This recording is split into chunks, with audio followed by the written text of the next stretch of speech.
ကိုယ့်ရဲ့ပုံနဲ့အခုလိုမျိုးချစ်စရာကောင်းတဲ့စတစ်ကာပုံလေးတွေကိုစက္ကန့်ပိုင်းလေးအတွင်းဘယ်လိုမျိုးလေးအလွယ်တကူလုပ်လို့ရမလဲဆိုတဲ့နည်းလမ်းလေးကိုလာပြီးတော့မှမျှဝေပေးသွားမယ်ဆိုတော့အသက်တို့တွေတူတူဗီဒီယိုလေးကိုကြည့်လိုက်ကြရအောင်သုံးပြမယ့် application ကတော့ဒီတခါ ChatGPT ကိုသုံးပြီးတော့မှလုပ်ပြပေးသွားမယ်ဆိုတော့အသက်တို့တွေကိုယ့်ရဲ့ဖုန်းထဲမှာရှိတဲ့ ChatGPT တွေကိုဝင်လိုက်မယ်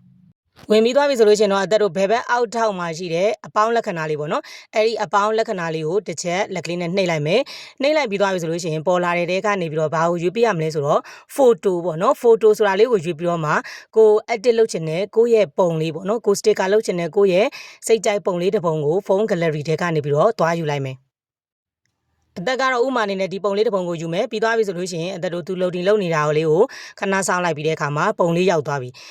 ဆိုလို့ရှိရင်အောက်မှာစာထည့်ရမယ့်နေရာလေးပေါ့နော်အဲ့ဒီစာထည့်ရမယ့်နေရာလေးမှာဗာလေးသွားထည့်မလဲဆိုလို့ရှိရင်ဒီပုံနဲ့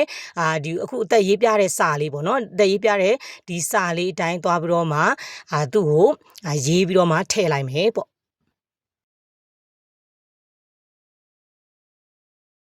โอเคဒီလိုမျိုးလေးစာလေးရေးပြီးသွားပြီဆိုလို့ရှိရင်ကျတော့အသက်တို့ဒီညာဘက်ထောက်မှာရှိတဲ့မြားလေးကိုနှိပ်ပြီးတော့မှsend လုပ်လိုက်မယ်ပေါ့နော်လုပ်ပြီးသွားပြီဆိုလို့ရှိရင်တော့သူ loading လုပ်နေတာလေးကိုခဏဆောင်ပြီးတော့မှပုံထုတ်ပြီးလာတဲ့အထိအသက်တို့တွေဒီခဏလေးဆောင်ပေးလိုက်မယ်ပေါ့နော်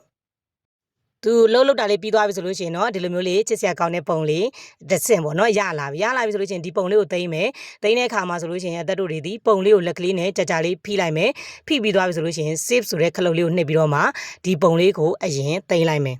နောက်တစ်ဆင့်အနေနဲ့ကျတော့အသက်တို့အောက်မှာရှိတဲ့အပေါင်းလက္ခဏာလေးကိုပဲထပ်ပြီးနှိပ်မယ်နှိပ်ပြီးသွားပြီဆိုလို့ရှိရင်အခုသိမ်းလိုက်တဲ့ပေါ့နော်အခုသိမ်းလိုက်တဲ့ပုံလေးကိုအသက်တို့တွေဒီဆွဲပြီးတော့မှထည့်လိုက်မယ်အဲ့တော့အပေါင်းလက္ခဏာကိုနှိပ်မယ် photo ဆိုတာလေးကိုသွားမယ်သွားပြီးဆိုလို့ရှိရင်အခုသူထုတ်ပေးထားတဲ့အားကိုသိမ်းလိုက်တဲ့ပုံလေးအဲ့ဒါလေးပေါ့နော်အဲ့ဒါလေးကိုလက်ကလေးနဲ့တစ်ချက်နှိပ်ပြီးတော့ down ကိုနှိပ်ပြီးတော့မှယူလိုက်မယ်ယူပြီးသွားပြီဆိုလို့ရှိရင်ကျတော့အောက်မှာဖြည့်ရမယ်စာလေးပေါ့နော်အောက်မှာရေးရမယ်စာလေးမှာအခုအသက်ရေးပေးထားတဲ့အတိုင်းလေးစာလေးသွားပြီးတော့မှထည့်လိုက်မယ်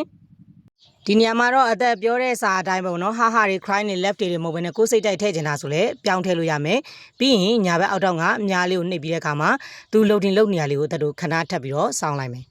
โอเคနာဆိုလို့ချင်းတော့ကိုယ့်ရဲ့မျက်နှာကိုယ့်ရဲ့ပုံလေးနဲ့ပေါ့နော်ချစ်စရာကောင်းတဲ့ဒီလိုမျိုးစတစ်ကာလေးတွေကိုပိုင်စတစ်ကာလေးတွေစက္ကန့်ပိုင်းလေးအတွင်းမှာပဲလှုပ်လို့ရသွားပြီပဲဖြစ်ပါတယ်။ထုံးစံတိုင်းပဲဒီပုံကိုသိမ်းမယ်ဆိုလို့ရှိရင်ပုံလေးကိုလက်ကလေးနဲ့ကြာလေးဖိလိုက်တဲ့အခါမှာဆိုလို့ရှိရင်ပေါ်လာတဲ့တဲကမှ save ဆိုတဲ့ခလုတ်လေးကိုနှိပ်ပြီးတော့မှအဲ့ဒါတို့ကိုယ့်ရဲ့ဖုန်းထဲကိုသွားပြီးတော့မှသိမ်းလို့ရမှာမျိုးပဲဖြစ်ပါတယ်။ဆိုတော့လှုပ်ကြည့်ပြီးသွားတဲ့အခါမှာဆိုလို့ရှိရင်ကိုယ့်ရဲ့ဒီကိုပိုင်စတစ်ကာအလှပုံလေးတွေကို comment မှာမှန်းခဲ့ပေးလို့လည်းရပါတယ်။ဒီစတစ်ကာလေးတွေကိုဘယ်နေရာမှာသွားပြီးသုံးလို့ရလဲဆိုလို့ရှိရင်အဲ့ဒါတို့တွေဒီကိုယ့်ရဲ့လုပ်ငန်းအတွက်ပေါ့နော်ကိုယ့်ရဲ့လုပ်ငန်းအတွက် logo လေးသုံးချင်တဲ့အခါမှာဖြစ်စေစာလေးတွေပို့ချင်တဲ့အခါမှာဖြစ်စေနောက်ဆုံးဒီ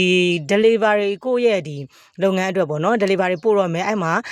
ဒီ voucher မှာပေါ့နော် voucher မှာကိုယ့်ရဲ့ဒီလိုမျိုးကျေးဇူးတင်ပါတယ်ဆိုတဲ့ sticker လေးတွေနော်နောက်ပြီးဆိုလို့ရှိရင်အဲ့ဒါတို့ကိုပိုင် sticker လေးတွေကိုကတ်ပြီးတော့မှကိုယ့်ရဲ့ဝယ်သူတွေစီကိုလက်ဆောင်လေးအနေနဲ့အဲ့လိုမျိုးကတ်ပြီးတော့မှပို့လို့လည်းရတယ်နော်